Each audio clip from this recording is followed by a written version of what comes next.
be here that want to also come to these, but Oh, okay. Okay. So are these friends people that I already know about or not? Not I don't know about yet. they're in the programming server. Kind of shy, but yeah. Okay. Well, okay. So I, Blake knows them, so okay. Well, if you know these people, then you are probably in better position to bug them than me. So, yeah. Okay. okay. All right. Thanks for reminding me because I somehow always forget. Okay. So I think I'm recording now. Okay. So these numbers, when you sum up two of them, it's going to be between negative 20 million and positive 20 million. So you know that you don't have to worry about overflowing a normal 32-bit integer. Okay, so now what are you supposed to produce as output? Output should be organized as in the sample below. For each query output, one line giving the query value and the closest sum in the format as in the sample. Okay, so the first one is 5. So there are 5 numbers. The numbers are 3, 12, 17, 33, and 34. And then they give you 3 queries. The 3 queries are 1, 51, and 30. And then for each of the query, you have to say the closest sum you can get to 1 out of these 5 numbers is 15. It's the two smallest number added together. Yeah. And then 51, it turns out that you can get 51 exactly. So 17 plus 34, for example. And 30, it turns out you cannot get 30 exactly, but you can get 29. And then the same thing repeats again. The next one, you have 3 numbers, 1, 2, and 3, and 3 queries, which are 1, 2, and 3.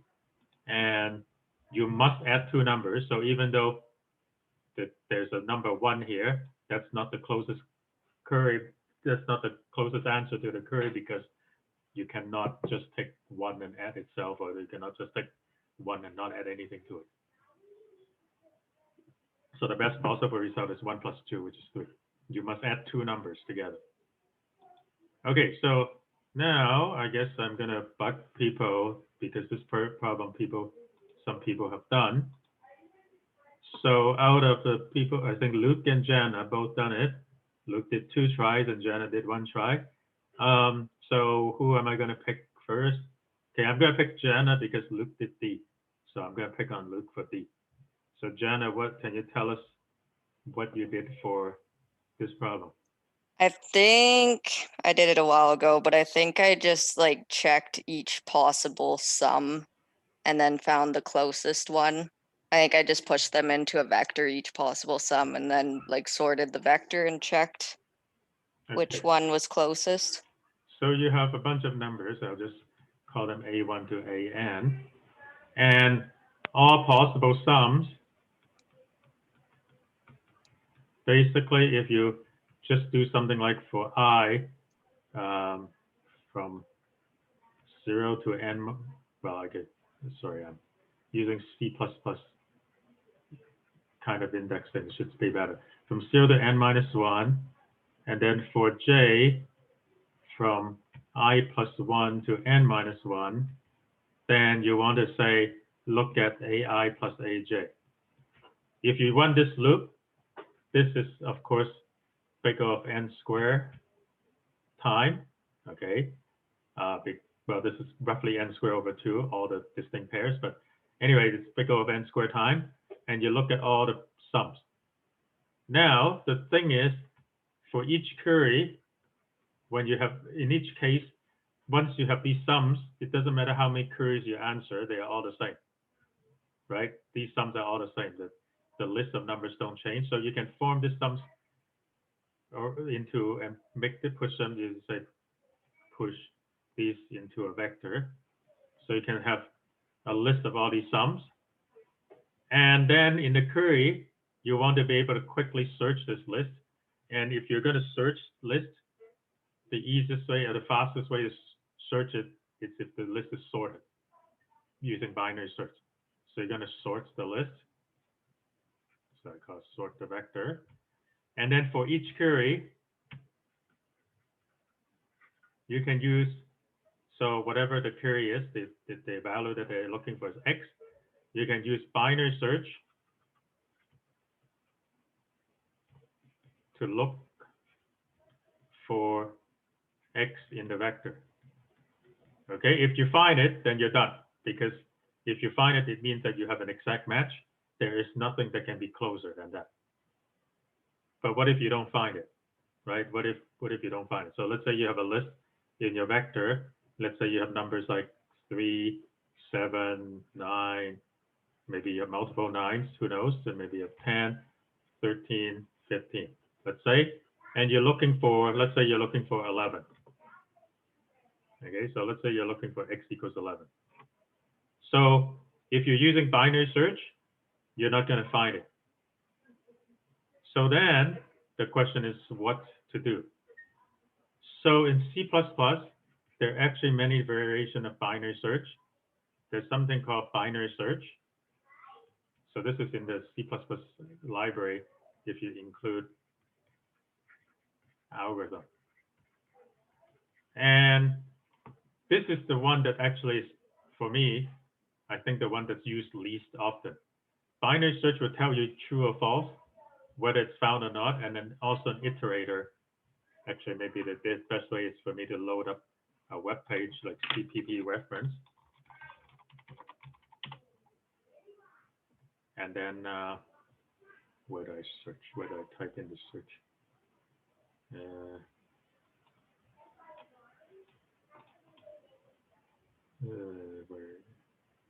algorithms library, here it is. Oh, search. This is search.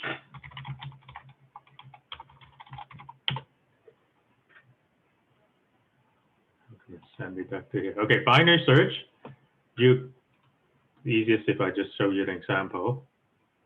So binary search, you call binary search. You say the beginning of the range that you're searching, the end of the range. So in this case, haystack is a vector, and then what you're searching for. And it's going to return basically true or false. Okay. If it returns true, it means that you found it. Otherwise, you didn't find it. Okay. So it returns bool. That's it. Okay. So this is okay if you only want to know whether it's there or not. But if you don't find it, maybe it's not that useful for us because we need to know, what is the closest one. So binary search, it's good if you just want yes or no, but it doesn't work if you actually want to know, if that 11 sits kind of here. Okay. So then there are two other ones. One is called lower bound, and one is called upper bound. And these are the ones that are perhaps more useful in practice. So what is lower bound and upper bound? So the easier one, let's look at something that's actually in there first. So let's say that you're looking for 9. Of course, here you have multiple 9s. So the lower bound will return the first location where the element is bigger than or equal to what you're looking for. Okay, so in this case, it's equal. And upper bound, it will return the first location that is strictly bigger than what you're looking for. Okay, so upper bound, return first place that is bigger than what you're looking for. And lower bound, return the first place that is bigger than or equal to what you're looking for. That's the difference. And in the case of in the case where you can find what you're looking for, okay, then the range from lower bound to upper bound will give you all the places, okay, all the places that is the element you're looking for. Okay, remember in C++, any range that you're looking for, any range is specified by an iterator that points to the start of the range, and then ended by an iterator that points to one element past the end. So when it's pointing here, it actually doesn't include this, but it includes the one before. Okay, so that's what happens. That's what happens when you look for something that's in the array or in the container. What if you try to find something that's not in the container? So we're trying to find 11. Okay. Lower bound is the first place that it's greater than or equal to. So lower bound is here. And upper bound is also the first place that's bigger than that element. So lower bound and upper bound actually point to the same place. And in C++, when you have a range that's specified by 2 iterators, and the start and end are exactly the same, it means there's an empty range. Okay? So what that means is that there is no 11. So you can just check that lower bound and upper bound are the same. In that case, that means that it's not there. But what's more is that if it's not there, then if you were to insert 11 into the sorted list, lower bound is actually exactly where you want to insert it into and shift everything else 1 position after. Okay? So this lower bound actually, even in the case when it's not found, it tells you something. It tells you that if you were to insert 11 into the sorted list, this is where you should insert. So if you're looking for numbers that are closest to 11, and the lower bound is not, what the lower bound points to is not 11, what should you do? Well, you should look at this one, and you should look at the one before the lower bound, if it exists. Okay? And one of these two will be the closest one. And that's basically the algorithm. Now, there are always some boundary cases. What are the boundary cases? What if you're trying to find, let's say, you're trying to find 2. Well, if you try to find 2, lower bound is going to point here. And then, of course, you have to realize that you cannot look 1 position backwards because there is nothing here. Or if you try to find, let's say, 17, then lower bound would point to the end of the vector, which is, again, non-existent. So in that case, you have to know that you don't look at what's in lower bound, but you have to look at the one before. But generally speaking, if you're not in the boundary case, you look at what's pointed to by the lower bound and you look at the one before it. And whichever one is closest is the answer. Does that make sense? So if you do this, then for each query, it's a binary search, so it's log n step. And then basically each query takes this much time, which is not much because n is only 1,000. So one of the things that hopefully tip you off when you read problems like this is you have a list, you're given a set, right? And then you have to answer a bunch of queries where the list stays the same. So the question is, can you do a little bit of extra work at the beginning so that each query can be answered quickly? Right? It's a trade-off.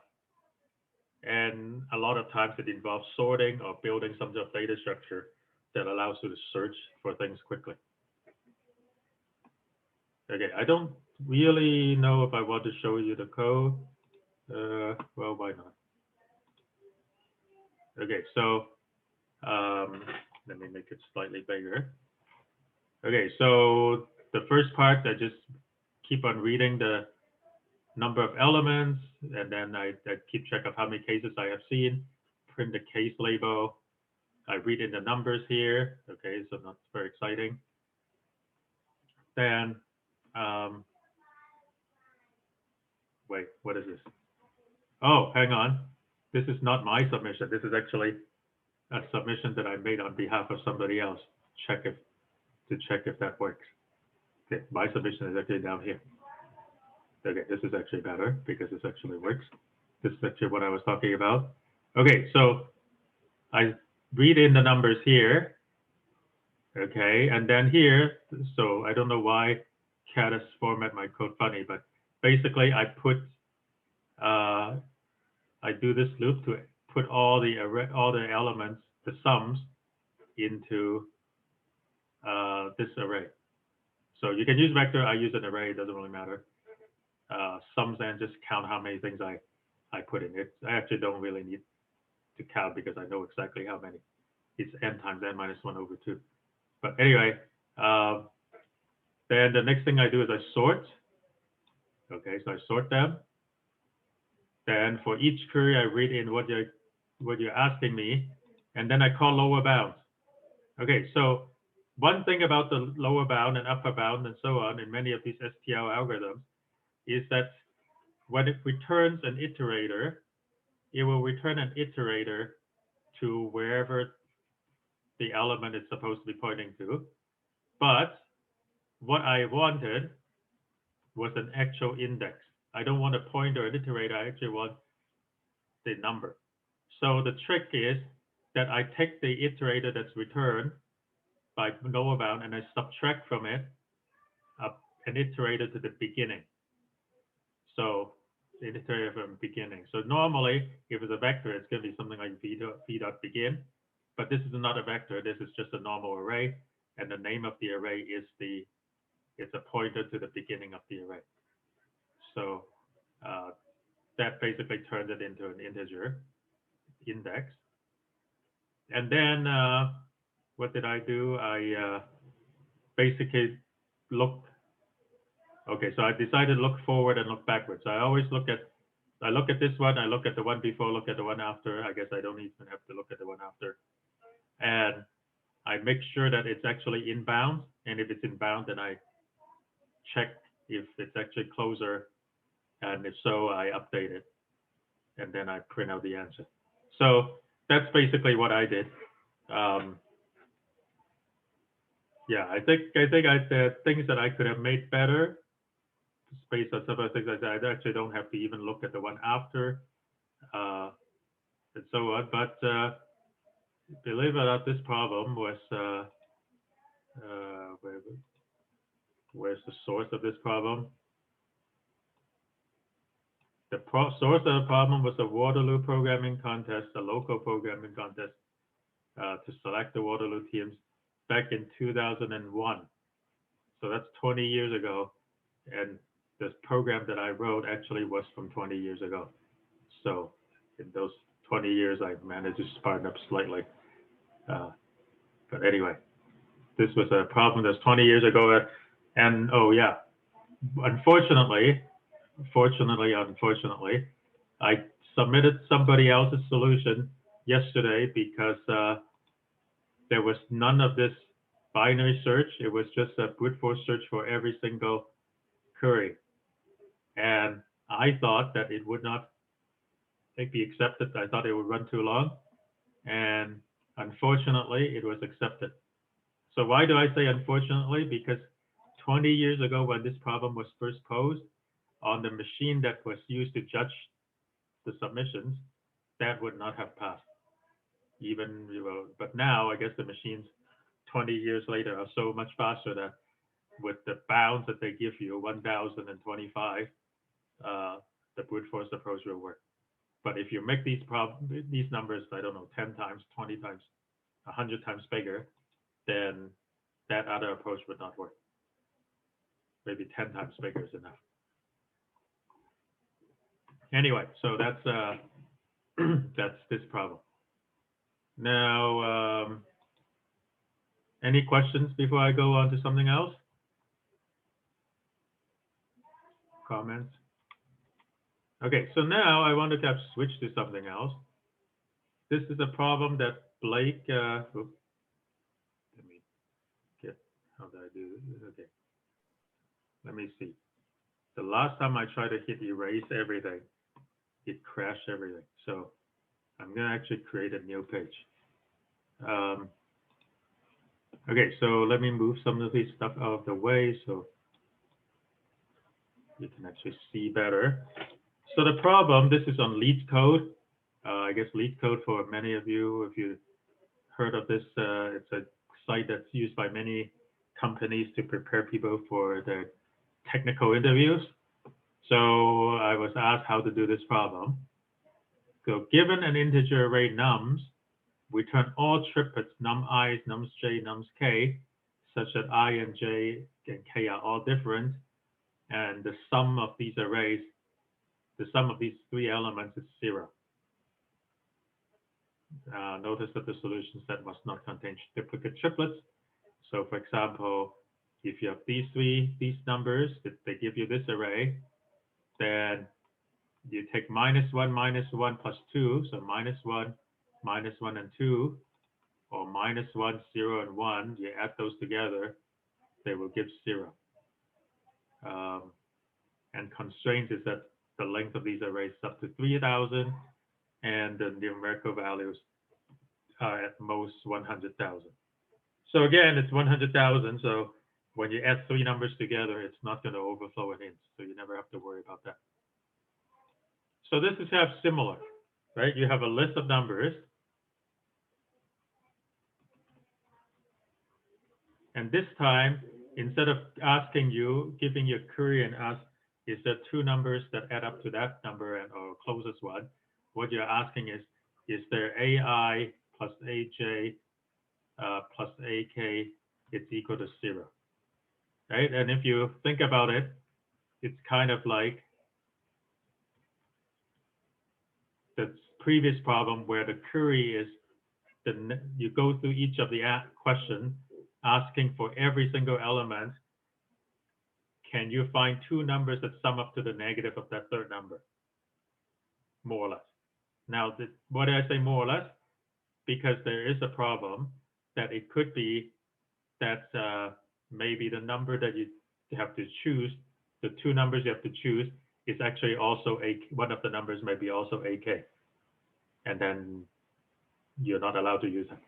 But you could take care of that problem in the previous problem if instead of just storing the sums, you also store the indices I and j as a pair. So then not only do you have the sum, you also have the I and j. So when you're doing a binary search, you can ignore the ones that are actual that has the wrong index. But anyway, so basically, one of the solution is, so solution 1, form pairs of basically, I guess maybe let's call it tuples of what? You remember the sum, you remember I and j. Okay, and so you have a container put into, let's say, a list or a vector. So you have a vector of these things, sort by the sum, right? And then basically run the same algorithm we had every time. And for each of these, for each AI, query in, let's call this vector V, in V, negative AI. And you ask, is there a tuple where this sum is equal to negative AI? So find a tuple so tuple, what does the tuple look like? It looks like some kind of sum and then followed by some indices. It's called what numbers, what letters should I use? Let's say U and V. So that this tuple has the sum is equal to negative AI and U is not I and V is not I, because you don't want to repeat this. And if you do this way, you can make it basically work with more or less n square and then log n or something like that. Okay, so hang on. Yeah, so basically you have n square. You have n square of these entries. Big of n square. So when you sort here, it's going to be n square log n square. This step. That's the step that's going to dominate. But n square log n square, it's really just the same thing as 2 log n, like this, because the n square the 2 can bring out, and then big O, it doesn't matter what this 2 is, so it's n squared log n. And then here, how many queries do you have to do? You have to do n queries. Each one is some kind of a binary search, so it's roughly this much. And this is the dominating step. Okay, and then one of the solutions to make it better, I suppose, you can make it to be n squared times here by not using a sort and by not using a vector, but by using a hash table. So hash table with the key AI plus AJ, and hash table has more or less constant time access. Okay, so that's solution number 1. Apparently it's not the one that's preferred by employers. But anyway, that's it, solution number 1. Before I go on to solution number 2, any questions? Okay. Okay, I'm gonna be brave. Sorry, Howard, Yeah. for the hash table, what are you storing in the hash table? So for each entry, so that there's going to be 3 things. So the key of your entry is going to be the sum of things. Okay. But you could have multiple entries. You could have multiple entries with the same sum. So you're going to have to store entries that also stores the I and J. That's the indices that produce that sum, because you need to be able to tell at the end when you look for this that you don't have a repetition here. If you don't know which indices gave you that sum, you wouldn't know whether you have a repetition. Okay. Okay, so I'm going to be brave and hit erase and hope that it doesn't crash. Okay, so far so good. Everybody's still here? Okay. All right. So what is the other solution that apparently most companies prefer? So the other solution is to first sort the list. So I'm just going to assume that this list is sorted. Okay. So we're going to sort this first. And then I'm going to fix I. So I is going to go from 0, 1. There's a loop that basically loops to AI. And then I'm going to make sure that find J and K with this property. So J and K, so the 3 indices, I is always the smallest. J and K, J is the next smallest and K is the largest one, such that AI plus AJ plus AK is equal to 0. So what are we going to do? So we have A0, A1, A2, let me write more, A4, up to AN minus 2, AN minus 1, let's say. And wherever I'm looping my I, so maybe my I is over here for now. Maybe I've already looked at all possible triplets where I is 0, okay? So now I know that these numbers are always bigger than or equal to, right? So I know that. So now I look at A1 plus A2 plus AN minus 1. So I'm going to pretend that J is here and pretend that K is here. Okay. There are basically 3 possibilities. It could be that it's exactly 0. It could be that it's greater than 0. It could be less than 0. Okay. If it's equal to 0, you found one triplet, right? If it's equal to 0, you're already, sorry, I should put AJ and AK. So if it's equal to 0, you found a triplet. And once you found a triplet, then you can try to, basically you would look and say, okay, do you have, is A3 the same thing as A2? If so, then you got another, then it also works. Is A4 the same thing as A2 and so on? And similarly, on the other end, if AN minus 2 is the same thing as AN minus 1, then you have another triplet. So for example, let's say this is 3, 3, 4, and then maybe you have something like 10, 11, 11. So if you know that 3 plus 11 works, then not only do you know that A2 and AN minus 1 works, you also know that A3 and A minus 1 works, A2 and AN minus 2 works, and A3 and A minus 2 works. So if you know that there's a chunk, a certain number of things that are the same here, and a certain number of things that are the same here, then all of these triplets will work. All the combination of these two, right? So that's kind of one case.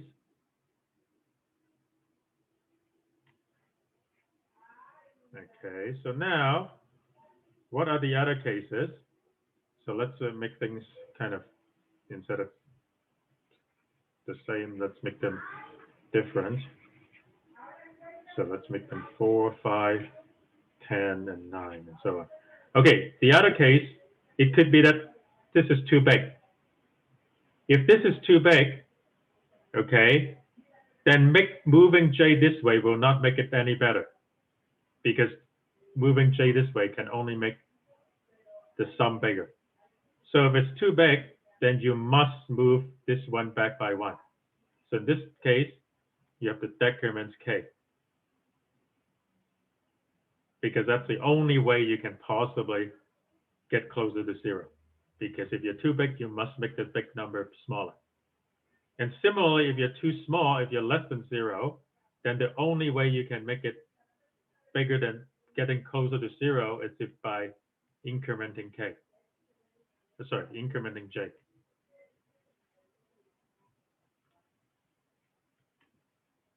Okay. Now, I should also say, I guess, when it's equal to 0, basically you can decide, you can figure out how many elements are the same as AJ and how many elements are the same as AK, and then you can basically increment J and decrement K, both of them at the same time. So in all three cases, at least one of the pointers will move, at least one of J and K will move closer to the other side. So every step, at least one of the indices will move closer to the other side. So how many steps, how many iterations can you take before they collide? Well, you know, if you have here, whatever number of element it is, so this is n minus 2 elements, well, it would take at most n minus 2 steps before J and K collide. And once J and K collide, then this is no longer satisfied, and then you can stop. So what I'm saying is, once you fix I, looping in this way, every single iteration, you always move always move J or K. This iteration, this part, is going to take at most linear time. And then you have basically this loop. For each I, you move the I around, which is linear time. So altogether, it's big O of n squared time. Okay. So that's what they call the two-pointer solution.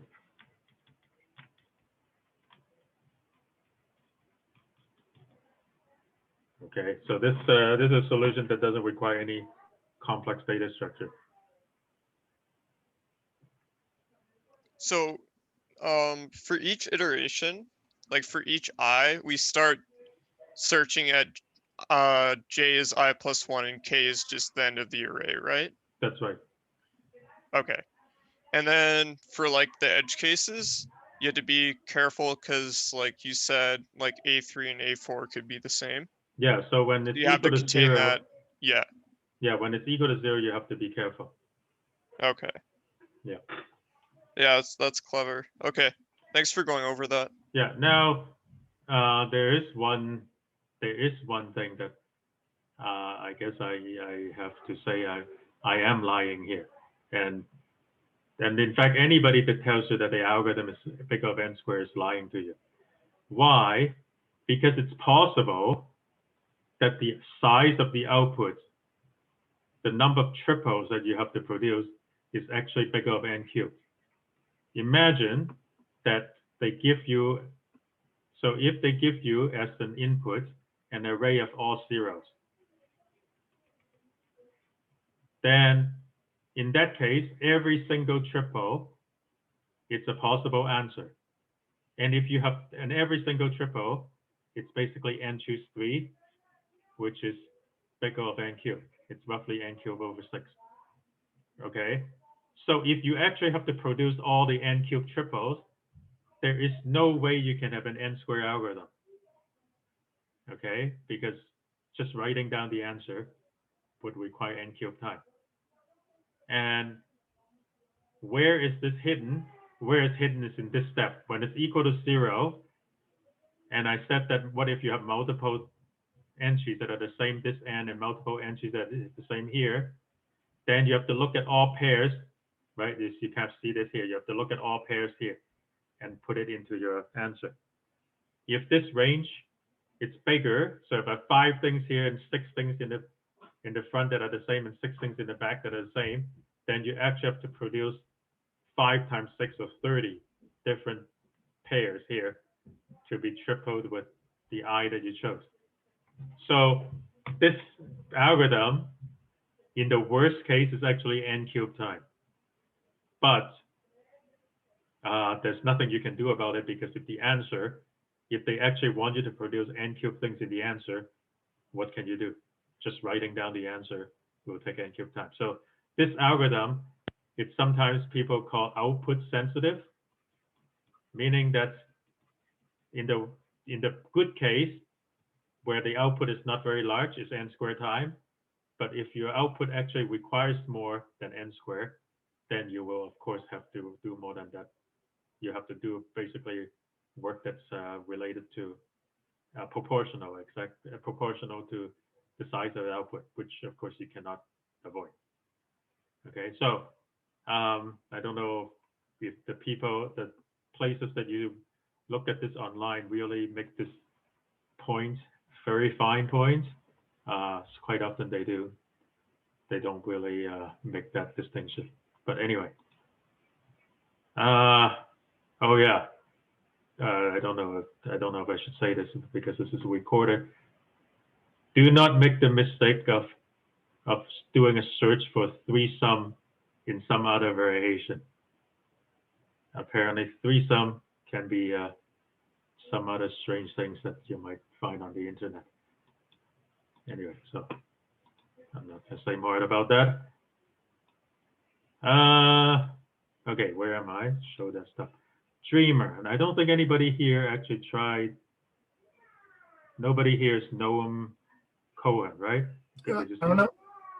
Who? Howard, I don't know if you can hear me. Yes, I can hear you. This is Ryan. Am I coming through? You're kind of. Just a quick question. What's the reason companies? Sorry, you kept chopping in and out. What is the reason why companies? What's the reason? Okay, maybe you type it in chat. Can you type it in chat? What's the reason companies care about that question? Oh, what is the reason care about this problem? I already did. I don't know why company cares about this particular problem. Yeah, I don't really know why company looks at this particular problem. It just seemed to be this is actually a very standard, I guess, problem that apparently many people know. I don't know. I don't know why company cares about this one particular problem, but there are actually lots of different problems on LeetCode. And this was just the problem that I was asked. Blake, did you just randomly run across this problem, or were you actually asked by a company? No, I kind of ran across it. I wasn't sure how to do it. Okay, yeah, I don't know. Oh, by the way, yeah, LeetCode, apparently, if you go to LeetCode, LeetCode threesome, you can actually look up, I think if you click on solution, oh, I see. I was just going to say there's a solution button, but I guess you have to subscribe. So I am not a subscriber, so I guess I can't unlock it. Anyway, doesn't matter. Okay, let's look at the next problem in this set. Dreamer. Okay, so Bash just woke up from his sweetest dream ever. In his dream, he became the best poker nom trainer like no one ever was. It was on date, blah, blah, blah. Unfortunately, we got the exact date. He only remembered that the date written was in this format: 2 digits for day, 2 digits for month, 4 digits for year, exactly 8 digits. He remembered these 8 digits, but he doesn't remember the order. And the date has to be a valid date. So he was born in January 1st, 2000. So the date has to be on or after that date. So he wants to know what is when he first became the best Pokemon trainer, how many possible valid dates could there be, and what is the earliest valid date it could be. So then there's some other things about, what is the how you determine leap year and so on. But basically the idea is this: you're given 8 digits in some order. The actual answer might be rearranged in a different order. So for example, they give you the November 4th, 2018. But if you rearrange the digits, the earliest possible date is actually 2004, November 18th. And there are actually 524 different ways you can rearrange these 8 numbers to make a valid date. And then if you have these numbers here, there's no way you can actually rearrange them to make valid dates. And then if you have these numbers here, apparently there are 4 ways you can rearrange them. And the earliest one is January 1st, 2000. So that's the question. You have to rearrange all these things and check for valid dates. So there are basically two different problems here. The first problem is you have to rearrange the digits. And then the second problem is you have to check validity of dates. Validity of dates. So there's a standard calendar thing, and I don't know, maybe you learned that in 1620. It's one of the standard examples that people use when they teach if then else, a switch statement, and all that stuff, right? Is that what you do in 1620? Learn if the date is valid. Have you seen that? I don't think we learned that particular example in 1620, but yeah, we Okay. learned like if, else, switch, stuff like that. Yeah, okay. Okay, so there's basically 2 big issues here. Rearrange the digits and then check all the valid dates. So checking the valid dates, I will kind of show you how I do it. It's not the most interesting parts of this problem because I expect that anybody that finished 1620 can eventually get this to work. But I do want to show you maybe a little bit about how I do it fast. And then how to rearrange the digits. Now, I only have 8 digits. So how many possible rearrangements are there? How many possible ways can I rearrange 8 digits? What words am I looking for?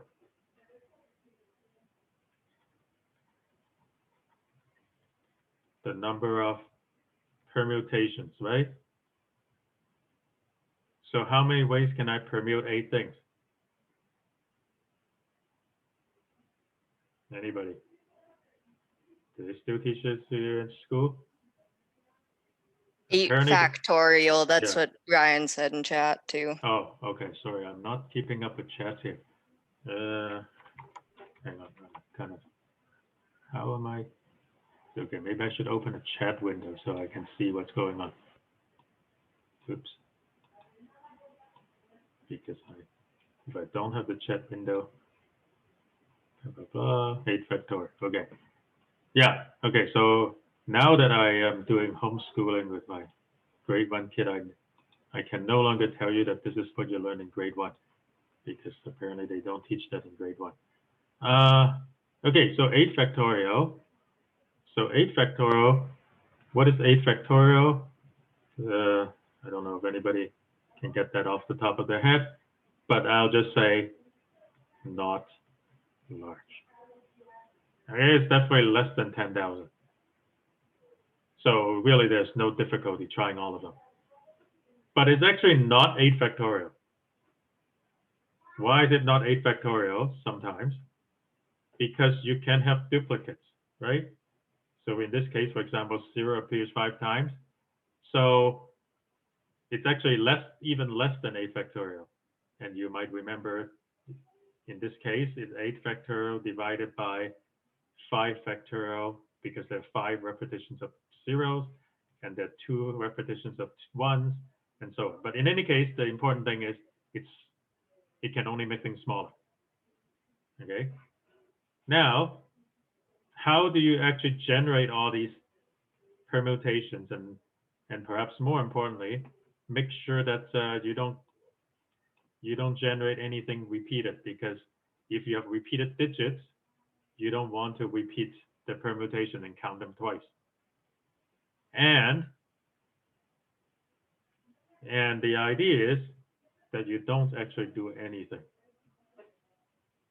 And then the question is, do you know in C++ there's a function called next permutation and what it does.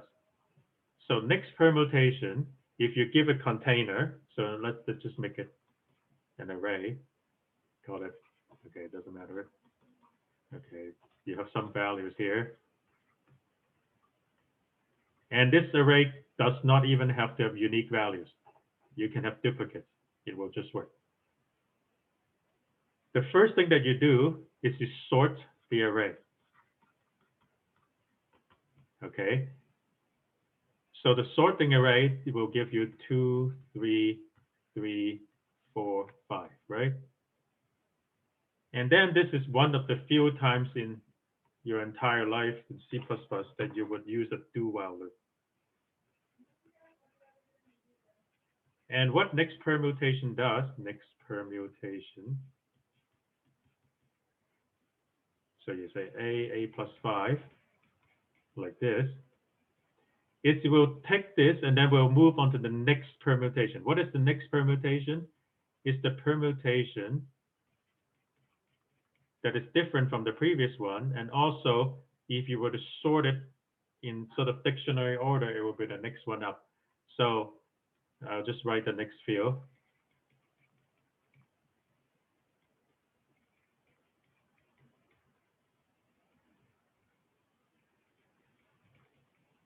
And so on. Okay. So all the ones that starts with 2s, then all the ones that starts with 3, and all the ones that starts with 4, and so on. And at the end, eventually, when you keep running this loop, every time it will make A into the next permutation. And then the last one that you get will be the one that is the last, will be reverse sorted. And when you try to call next permutation again, and when it's the array is already this, it will say there is no more next permutation and it will return false. So if you use this next permutation function, it will automatically step through all the possible permutations and it will take care not to produce 5 factorial permutations here. It will only produce the distinct ones. Okay, so I mean, obviously there are algorithms that if I want to, I can teach you how to do this yourself, but there's no point doing that here, okay, because you can just do it using this algorithm. And once you have this, then it's kind of, I guess, conceptually straightforward, but implementation possibly a mess. Because now, so what are you going to have in your problem? You're going to have not 5 digits, you're going to have 8 digits. You're going to run this permutation. And then somewhere here, you're going to assemble the contents of A into a date and check for validity, right? And then, of course, if it's not valid, you ignore it. If it's valid, you increment the counts of valid dates, and then you also remember the earliest date. And then, of course, that means you have to know how to compare dates as well. So assuming that you understand this permutation business, then the question is, how do you check if a date is valid, right? So first you have a bunch of digits. You have 8 digits, so you have to convert the dates, right? So you have whether it's an array or string or whatever you use to store your 8 digits, you have to somehow put it into basically day, month, and year. Let's say it's an integer variable. You have to assemble them into these 3 variables somehow. So how do you assemble them? Well, if you have 3, let's say if you have a bunch of numbers in your array, let's say like this, and you decide that you have to decide which 2, maybe these 2 are the day, and maybe these 2 are the months, and these 4 are the years. Well, you're basically just saying, take this number times 10 plus 4, right? This is just basic decimal number expansion.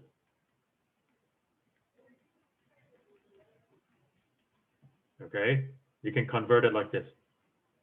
So that's not too hard. I mean, it's a bit of pain, but it shouldn't be too hard. Once you have all of this, then of course you have to make sure that this is between 1 and 12. I mean, that this one is easy. You have to, this one has to be at least, what did they say, 2000 or something like that. This person is born 2000 or later. But then this is the harder part, because you know that it's going to be 1 and what? It could be 28, it could be 29, it could be 30, it could be 31. And which one of these you choose depends on the month and the year, right? For the most part, it depends on the month, but sometimes it depends on the year in the case of February, right? So this is where in many, I don't know, first year programming class, you'll do something like this. Whoop, okay. I just crashed this whiteboard thing. I knew that sometimes these things crashes. Okay, so how do you, if you have a day, month, and year, how do you know if it's valid, right? So it's a pretty standard thing that you do something like, in 1620, they will say switch month, if it's case 1, case 3, and all these months that have, then you check, check if day is less than 31. Otherwise, if it's 4, 6, and 8, and all that. Well, wait, hang on. July, August, right? 9, and so on. Case 9. So all the months that have 30 days, check that the day is 30. Well, okay, you have to check that it's at least 1, of course. And then if it's case 2, then you've got more things to do. Then you have to say if the year's leap, then you do this, check the day is less than 29.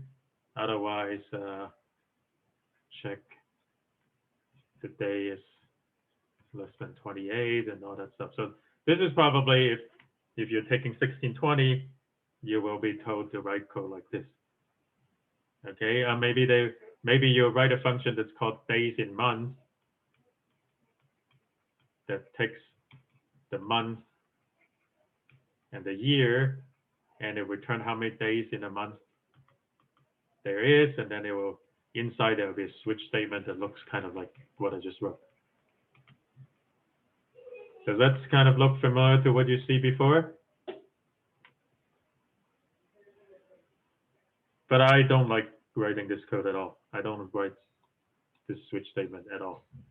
Okay, am I going to be brave to hit erase? Okay. I'm going to show you my code. So my code does not have a switch statement anywhere. Instead of an array, a 2-dimensional array, there are 2 dimensions. The first dimension is indexed by 0, meaning that it's not leap year. And then the next one is leap year.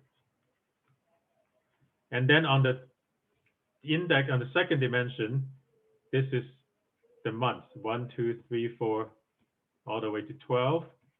And I use 1 base indexing, so I have my 0 actually, it's just a useless entry. because I don't want to convert my month to zero base. So I just use basically waste the first entry. And what are these entries? I just type in the numbers. I just type in the numbers of days in the month. And then when I need to use it, what do I use it? How do I actually use it? So this DIM, first index is whether it's leap year or not, and then second index is month. I just do this. Return if the day is less than or equal to the number of days in the month. First index is whether the year is leap. It's a true or false. It's a Boolean function, and Boolean function returns 0 or 1. 0 false, 1 true, and then this is just a month. And this results, I would say, much cleaner code than your switch statement that has your 12 different cases. Okay, it's very easy to see this table, to see that this is correct. Okay, and you don't have to worry about if then else, switch statement, and all sort of strange stuff in your code. And this is sometimes called table-driven code. So instead of using if then else or switch or whatever, try to figure out what you're doing in your code, you remove the logical branching statements and encode everything that you need in the table, and you just look it up. And it generally makes the code cleaner. It makes it easier to understand, easier to spot if there are bugs. Okay. So this is just sort of one trick that I want to show you. You don't have to use this. You can use just big switch statements if you want. It will still work. But this is something that I personally prefer. Okay, so any questions about this? So it seems like the musical practice session has started. I don't know if people can listen to my daughter trying to practice musical instruments. Anyway, so this is basically what I was talking about. I read in 8 digits. I sort them. Remember to sort them. Otherwise, the next permutation will not start at the right place. And then I have a do loop while next permutation someday. And then inside here, basically I ask if it's valid. And then this basically keeps track of the one that's earliest. And this just counts how many there are and so on. So I just print the answer. So anyway, so this is just details, but the main algorithm, it's what I told you. Any questions or suggestions, comments? Okay, seeing none. Let's go to the next one. Okay. I don't know how to pronounce it. Geppetto. Anyway, there's a pizza maker, and he wants to make the best pizza possible, but at the same time doesn't want to have a small selection of pizzas. So he mixes pizzas out of n ingredients marked with numbers 1 to n. All that would be simple if he could mix any ingredient with any other every ingredient on pizza, but that is not the case. Sometimes ingredients cannot mix, and that creates additional complications for our pizza master. There are m pairs of ingredients that cannot be on this pizza at the same time. Given these restrictions, Geppetto wants to know how many different pizzas he can make. Help him answer this question. 2 pizzas are considered different if there's an ingredient of index I that is on one pizza but not on the other. Okay, so there are n ingredients that up to 20. M is up to 400. The M lines containing 2 different numbers A and B. They represent the prohibition of mixing ingredients marked with A and B on the pizza. All pairs of ingredients are not necessarily distinct. Some pair could occur multiple times. And then you are supposed to produce the number of different pizzas that you can produce given the restrictions. So 3. So let's look at the first sample input. You have 3 ingredients, 2 forbidden pairs. You cannot have 1 and 2 together. You cannot have 2 and 3 together. So how many different pieces can you have with 3 ingredients? Well, you can have all 3 ingredients. You can have just 2 ingredients in 2 different ways, 3 different ways, I mean. And then you can have just 1 ingredient in the 3 different ways. Or you can have no ingredients, but no ingredients. Or you can have no ingredients. So I guess not. This is actually also an answer. You can have no ingredients in your pizza, just a plain pizza. And then you, out of all those, you have to say how many of them are legal. So in this case, you cannot have 1 and 2 together. So this is no good. This is no good. You can also not have 2 and 3 together. So this is no good. But these 5 are good. So the answer is 5. And then here, you have 3 ingredients and there are no forbidden pairs. So everything is good. So there are 8 of them. Okay, so they are not asking you to produce the triplets, sorry, the list of ingredients you can put. You just have to say how many different configurations there are. So the first question, I guess, is in the case where you have no forbidden, if you have no forbidden pairs, do you know what the answer is? So if you know forbidden pairs, every single possible combination of ingredients can be used. What's the answer? 2 to the power of number ingredients. Yeah, 2 to the power n. So what we're looking for here, I guess, is that these are all possible. There are many ways you can write it. They say combinations or subsets. And basically, I don't know where you learned this fact, but the number of possible total number of possible combinations, total number of possible subsets of n things is 2 to the n. Okay, where do you learn this? 1820 or in kindergarten or whatever? I don't know. But I know it's not in grade 1. I say probably Math 2000. Math 2000? Okay. Anyway, that's the fact that you should know.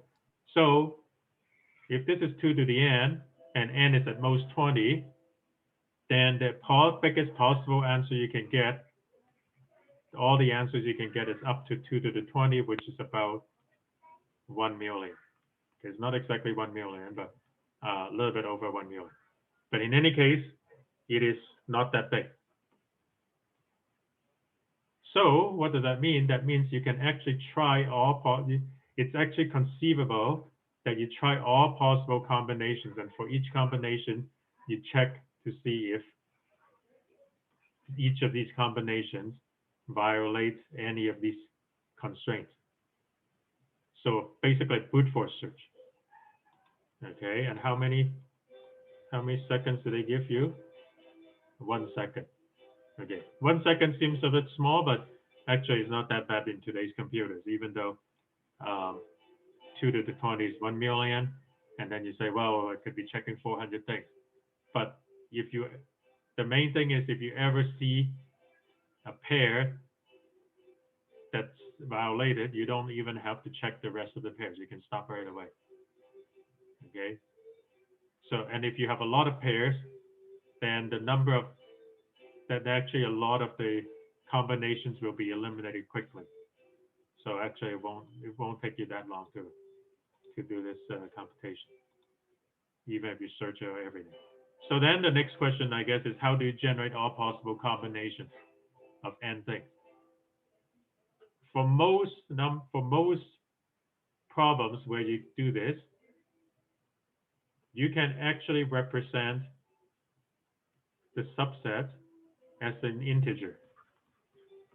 Just call it, I guess I usually use m for some reason, but we'll talk about why. And this is going to be a number, whatever that number is. Let's say, I don't know, what should the number be? 13, let's say. What does that mean? 13 in binary is 1, 1, 0, 1, 0, 0, 0, like this.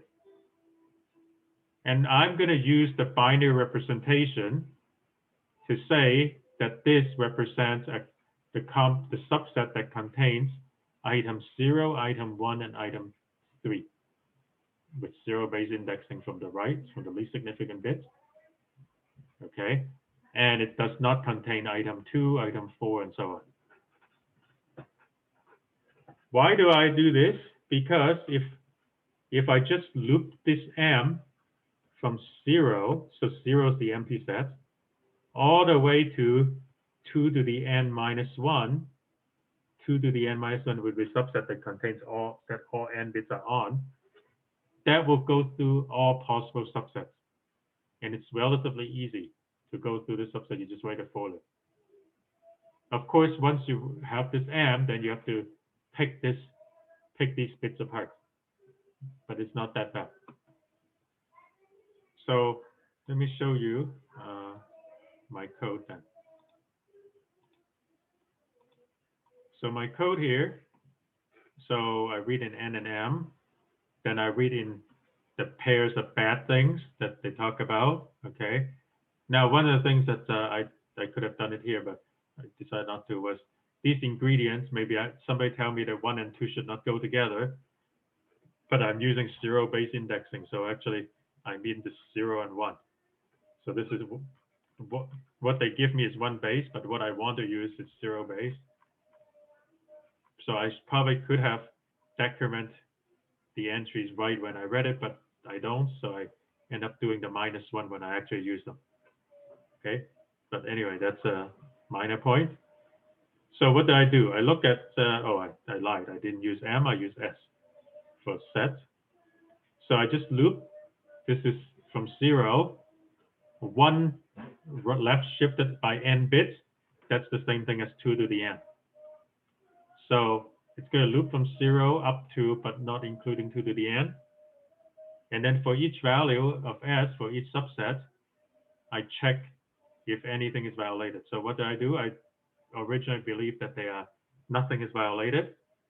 Then for each constraint up to M, as long as it's still good, I check. What do I check? This. Okay, so what do I do here? 1 arrow bad I dot first -1. Okay, so what is this? This basically is the number, the number that has zeros everywhere except in the bit as indicated by this one. So if this is 5, then this is bit number 5. Remember, start numbering at 0. So basically, this will be kind of a bit mask that has a 1 in exactly the position that corresponds to the ingredient that you care about. And then I do a bitwise AND. So when I do a bitwise AND, if S is here, whatever this subset is, none of these other positions matter. None of these other positions matter. The only thing that matters is whether this ingredient is on or off. If it's on, then this AND is 1. If it's off, this AND is 0. So what it's saying is, this one says, if the first ingredient is in the set, and the second ingredient is in the set, if both of these ingredients are in the set, then it's bad. So when I negate it, that means it's good. So the only way I can still make it good is if it's not the case that both of these ingredients are present. And as soon as it's no longer good, it kicks me out the for loop. And I can say that it's not one of the valid solutions. And then if I get out of the whole for loop without ever setting good to be false, if good is still true, then I can increment answer. Okay.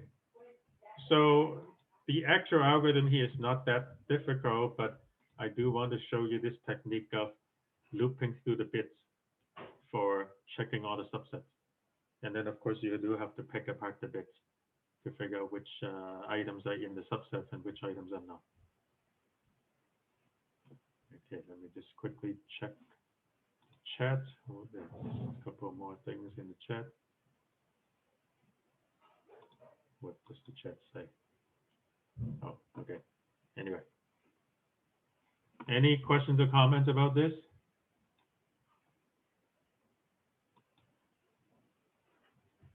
Okay, now, which other problems do we have? So we only have 2 problems more. And this one, yes, I promised I was going to pick on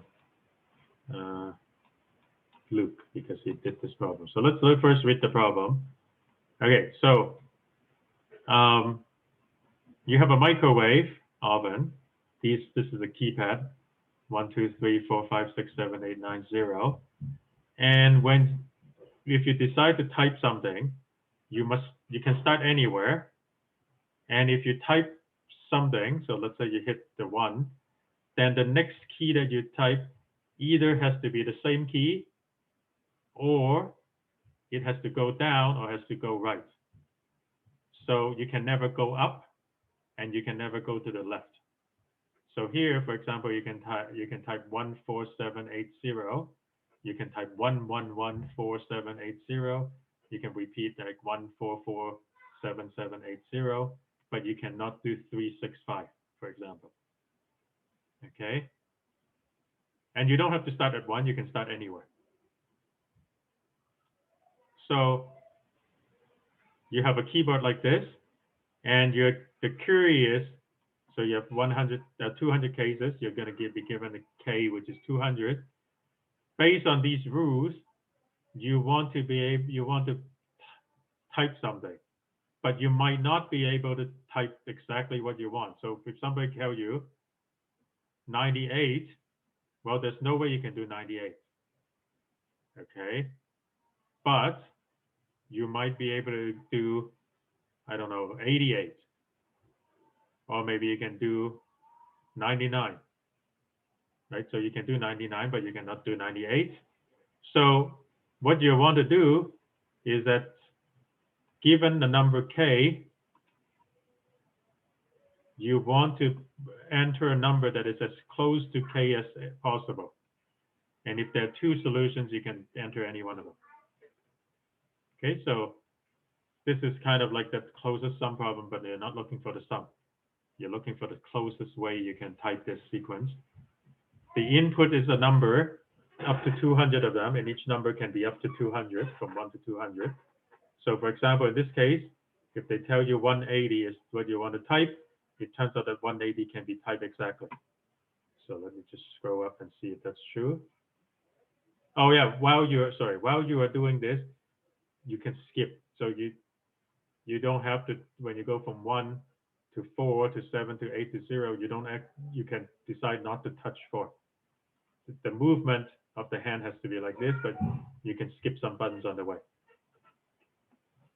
83, you cannot, 83, there's no way you can do 83 because you have to go backwards. But it turns out that you can do 80, and that's the closest one. So apparently you cannot do 82 or 81. Okay. 132, you can do 133, for example. So that's the question.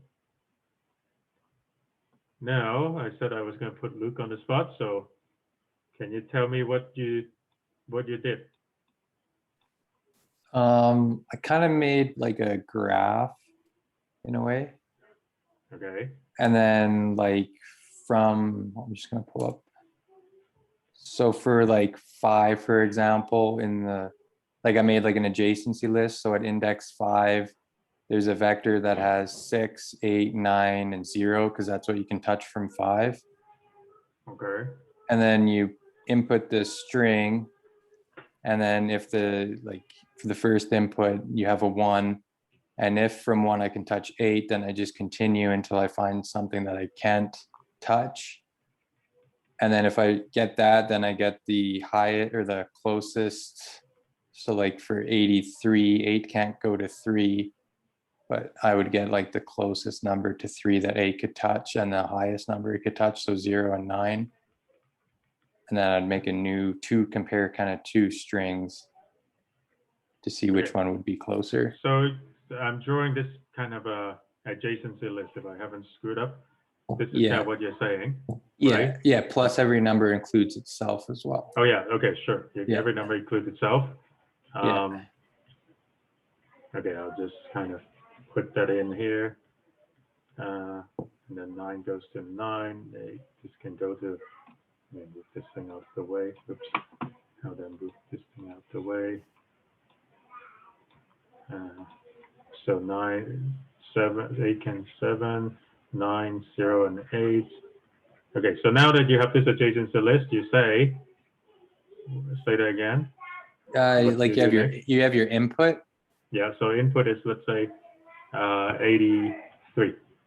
Yeah, so then I look at 8 and 3. So I look like at index 8, is there a 3? Right? And then if not, I call a function that's like a different function that gets kind of a upper and lower bound for Mhm. like, because in the AJ, yeah, so I have 0, 8, and 9. So then I would have 80. I would compare 80 and 88, and then I'd see which, if 80 minus 80, like the absolute value of 80 minus 83 is smaller than 88 minus 83, Okay. then I'd take the smaller of the two. And you know that you don't have to do too much. You don't have to follow too many steps because the number's at most 200. Yeah, I didn't realize that till like the very end, Okay, so because I was like doing cases where like it was a super long string, like maybe 5 or 6 Right. length, and then I So- read later that it was 200. So yeah, so sometimes if you start with 1 or 2, you might have to do, I don't know, 2 or 3 button presses, mhm. but you probably don't need to do 4 button presses. And then if you start at anywhere else, you probably only need to do 2 button presses anyway. Mhm. Right. Okay, and then why did it take you 5 tries to do it? I missed a couple. I typed something in wrong the first time, like I put in wrong things in my adjacency list. Okay. And then another problem, I'm trying to figure out why else I failed. I can't, when I got Okay. to like 110. It doesn't matter too much. Yeah, I forget. Okay. about that. So, what should I do? Maybe I should just show you my code. My solution is significantly different from yours, and probably a lot cleaner. Probably. So let me start from main. Main is actually not very interesting because I read in a number of cases and then I just loop through all the different cases and call solve. So solve basically just work on each case one at a time. Okay, so that's not very interesting, of course. What is solve? Okay, so this is where maybe a little bit more interesting. So I read in K, so this is the number that you tell me. Then what I'm going to do is I'm going to try to type K. If it doesn't work, then I'm going to try to type K plus 1 and K minus 1. And if it doesn't work, I'm going to try K plus 2, K minus 2, K plus 3, K minus 3, etc. And the first one that works is the closest one, right? So if you give me, I don't know, 80, if you're trying to do 83, then I'm going to try 83, then I'm going to try 84, I'm going to try 82, I'm going to try 85, I'm going to try 81, I'm going to try 86, I'm going to try 80. This is the first one that works. All of these ones don't work. And that's the answer, because I know that all the closer one has been tried. Okay, so that's sort of the main outline of my algorithm, is to try all the numbers that are closest and then the next closest and the next closest until I find one that works. Okay, so far so good. The next question, I guess, is how do I check if one of these numbers can be typed? Well, actually, all I have to do, I mean, if it's 86 or something like that, all I have to do is I have to go here. So let's say if I'm checking 86, so 86, I just have to see what is the row and column. So if I know that the row and columns are this way, so 86 this is column row 2, column 1. 6 is 1, comma 2. Then I just have to make sure that when I'm going this way, this is never decreasing,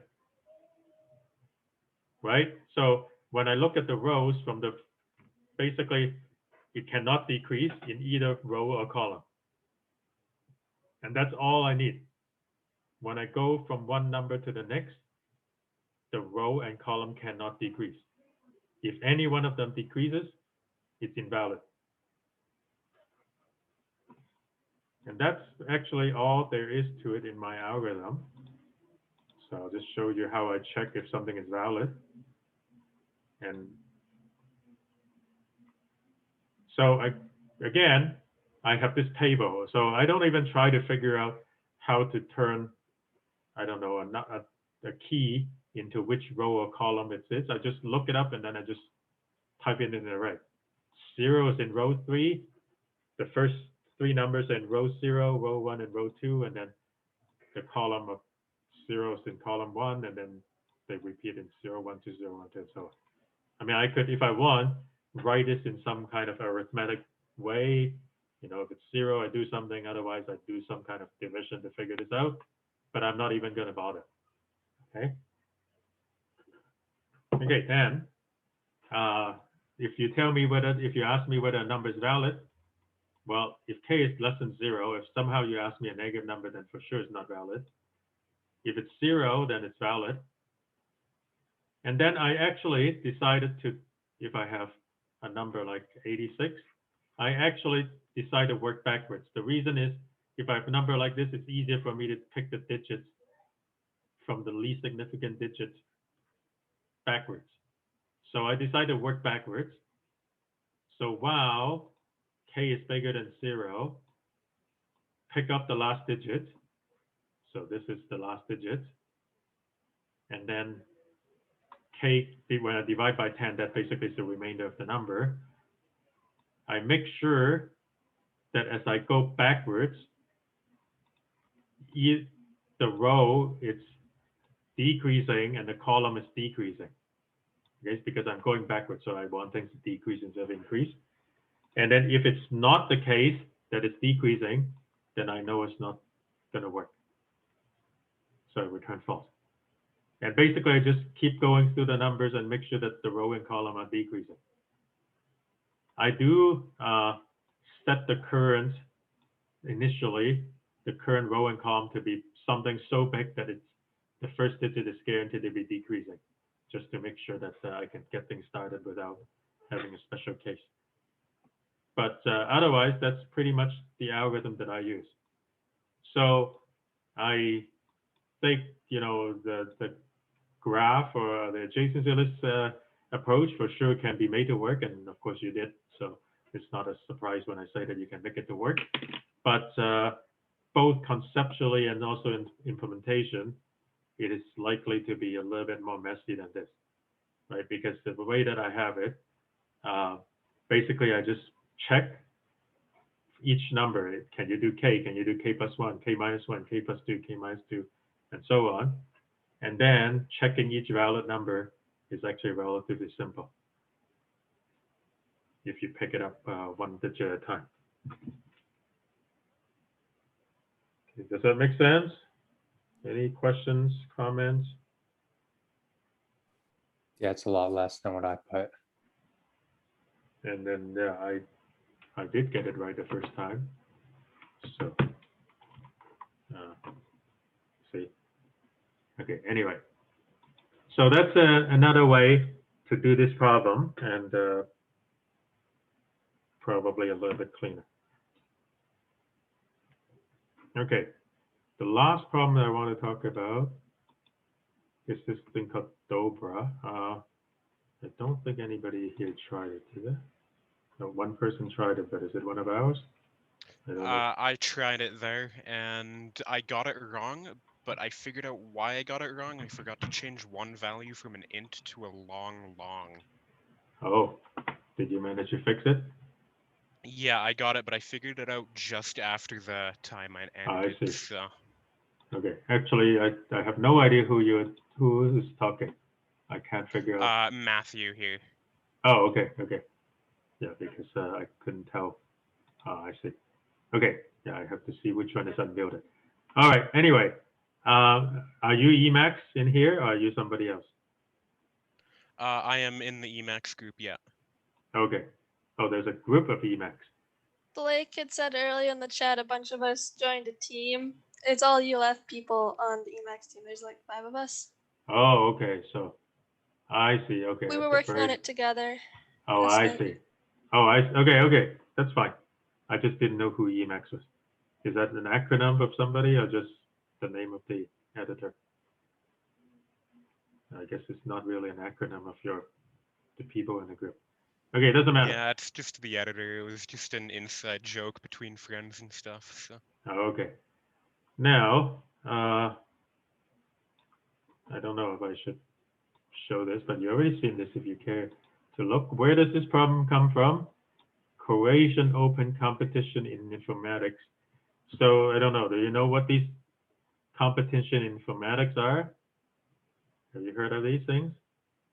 So there's something called the IOI, the International Olympiad of Informatics, and basically it's the programming contest for high school students. Now you might say, okay, well, this is a high school problem, but I can tell you that there are world finals IOI problems that I don't know how to do myself. So they're not necessarily that easy, even though they're meant for high schoolers. But this one is not too bad. Okay. So anyway, okay, so Leah runs into a lot of words in her life. A lot of them she finds unpleasant. To compensate for that, she started making up pleasant words. Leah makes up new words by writing a nice-looking string of characters on a piece of paper, then erase some of the most nasty-looking characters and replace them with underscores. After that, she tries to replace the underscores with more acceptable characters. So a word is present if they do not contain 3 sequential vowels. That means 3 consecutive vowels. So sometimes the English, it's a little bit strange because they are not native English-speaking countries. But anyway, so no 3 consecutive vowels, no 3 consecutive consonants, and at least 1 L. And vowels are the usual ones, A, E, I, O, U. All other letters are consonants. First and only line of input contains a string of characters, at most 100. The string contains only of uppercase English letters and underscore. There will be at most 10 underscore. Okay, so the output, first and only line of output contains single integers, which is a total number of pleasant words that can be formed by substituting underscores with uppercase letters and English alphabet. All right, so there are at most 10 of these things. So at most 10 of these underscores, you have to figure out what to put in there. Now, if you think about it in a way like there are 26 letters in the alphabet, and there are 10 possible spots, so each one can have 10 different, each one can have 26 different things goes in. 26 to the 10 is what? 26 raised to the power of 10. It's a lot.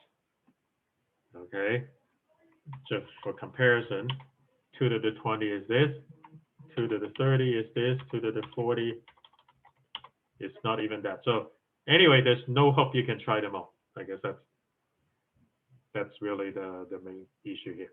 There's no way you can try all possible 26 to the 10 possible ways of filling the blanks and checking each one of them it's correct. So that's the first observation, I guess. Okay, so then the Emacs script. I guess Matthew, since you're the one that eventually solved it, you want to tell me what you did? All right. So I went and I created a recursive function that Okay. would, let me read my own code here. First, I would locate the next underscore from left to right. Mhm. Then if there was no underscores left, I would check if that word that is created is a pleasant word using Right. the rules that were there. Yes. If it was, it would return 1, and if it is not a pleasant word, it would return 0. Okay. Because then, that is the base case of the recursive function. Hmm. Then underneath of that, I split my code into just consonant, vowels, and L. Okay. And L is also counted as a consonant. Then I changed where the underscore is at into a consonant and did a calculation with that, recursion with that, sorry. Mhm. Multiplied by 20 for the consonant. Then I did it again for a vowel, multiplied it by 5, and then did it again for L, and just kept it as itself. Then I Okay. added all of those up and returned that.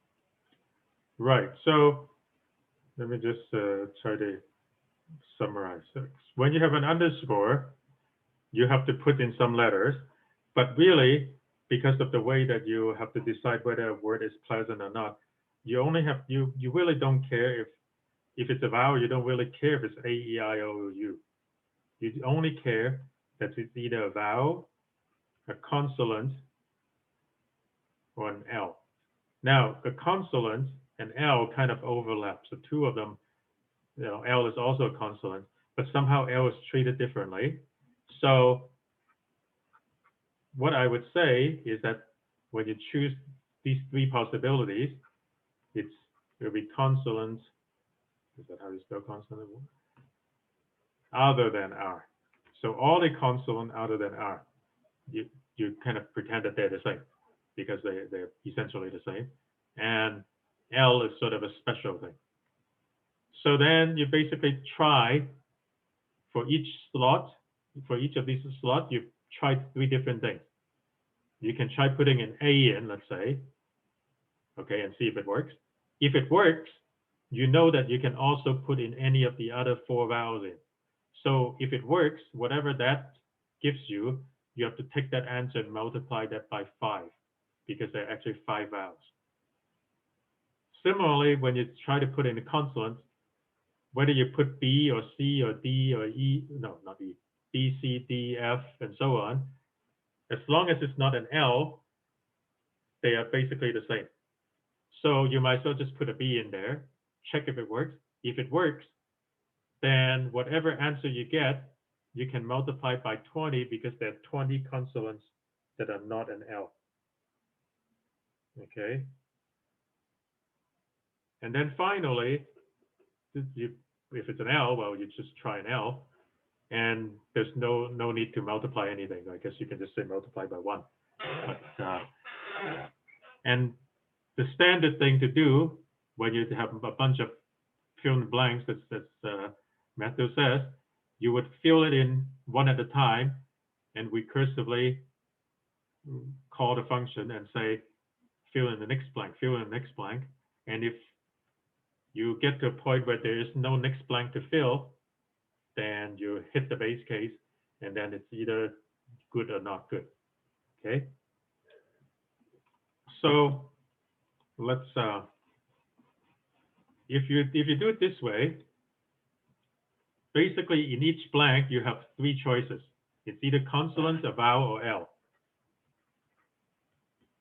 So your complexity for trying all possible things, it's much smaller. It's not 3 to the 10. It's not 2 to the 26 to the 10. It's 3 to the 10, which is nothing. 59,000. Okay, that's very little. So we're not even going to sweat it. We're just going to do it. We're just going to try them all. Now, if you are a little bit concerned about the runtime and you want to make it faster, what you can do is you might have a string like this, and maybe you have, and then maybe you have an underscore here, and then you have other things, you have underscore and so on. What you can do is you can start scanning from left to right. Okay, so you start scanning from the first letter, and you keep going If it's not a blank, you can just keep going, right? And you hit this, you can say, okay, put something here, whether it's vowel, not vowel, or L, and keep going.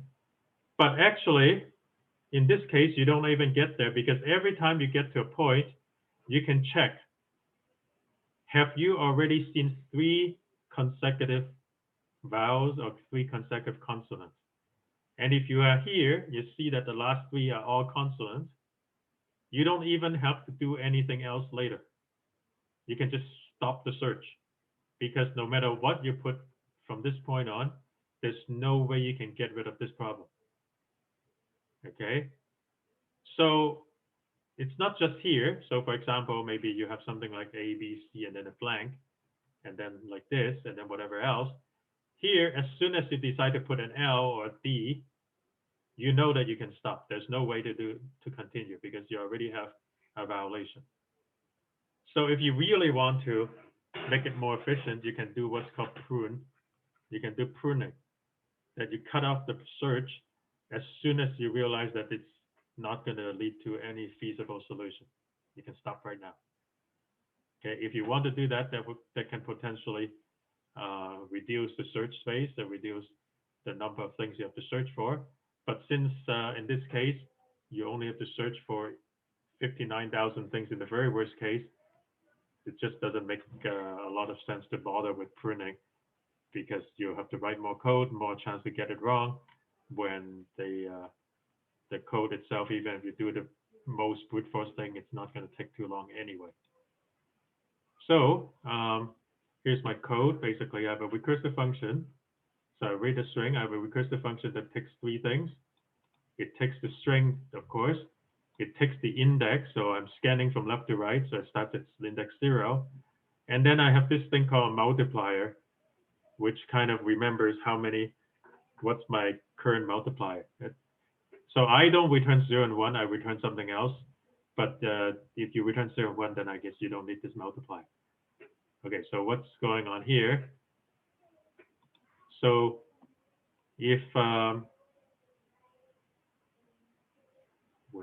so let me scroll down. So I get my string. So if the index is out of bounds, that means I'm done scanning the string. This is when I check everything. I check to make sure there's an L. So if there's no L, I return 0. And then this is maybe a slightly complicated loop that basically checks if I have 3 vowels or 3 consonants in a row. But basically, this loop, this is just a loop to scan through the whole string that makes sure that I don't have 3 vowels or 3 consonants in a row. And if at any point I found 3 vowels or 3 consonants in a row, I return 0. And then otherwise, I return this multiplier. So what do I do? Here in the recursive case, if whatever I see in the current position is not a blank, then I just move forward. I don't actually have to do anything, right? I just leave it alone. I just move forward by 1 position. Otherwise, I remember the answer. So the answer is 0 to begin with. I try with L. I recursively solve it. I sum up the answer. I try with a vowel. And whatever answer I get, I multiply by 5, or I multiply by 5 in advance. Then I try with a consonant that's not an L. Whatever answer I get, I multiply by 20. And then I reset it back to, this is quite important when you do a recursive exhaustive search, is that you have to reset it back to this. So what's going on here? I have a string, let's say, I don't know, A, B, and then an underscore C, D, let's say like this. And then maybe have another, yeah, like this. So at some point when I'm looping forward, I will come in here and then maybe I try putting in an A. And then I would recurse and maybe I try putting an A. Compute the answer, I try putting in B, and then I try putting in L. Okay. So at the end, the last thing that I check, so last thing that I try would be D, I guess. Because I try L and then A and B. Now, if I don't overwrite, if I don't get rid of this B, then I'm going to recurse here. Let's say I try B here. And then when I move forward, I would say that, oh, there's no underline here, so I just keep going. because I didn't remember to wipe this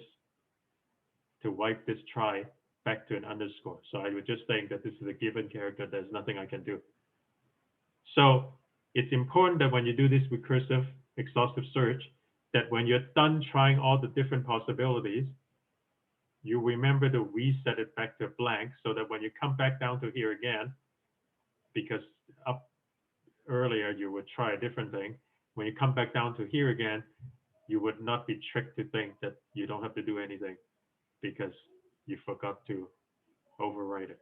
Okay, so remember, always remember to clear what you tried before you return.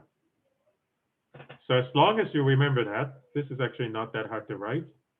But I think, so the reason why I chose this set, basically, these are sort of relatively basic exhaustive search problems, right? So I went through one that has permutation, one has a subset, and this one has basically a recursive one that at each position try a bunch of things and recurse. And none of them are super hard, but before we get into something that's more complicated, I want people to be familiar with how to do the basic stuff, right? We already set give you a little bit of a hint of what you can expect. So for example, if you put in something like this, oops, right, whatever this might be, a, right, and maybe there are more things, you can, one of the things that you can do is try to prune.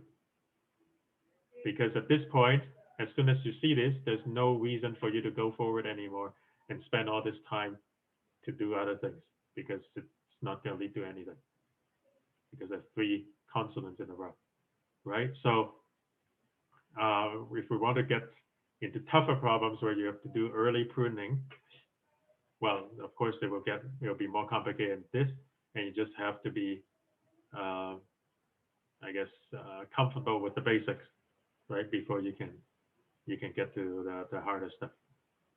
So my plan for next week would be to give you some things, again, still going to be search, but I would say kind of the next level, something that's a little bit harder than this. Okay. Now, just in case, for those of you that new, okay, why is it not working? It's probably because Zoom is covering something. You can go to my GitHub contest. So Howard Cheng Yu left contest. This is public.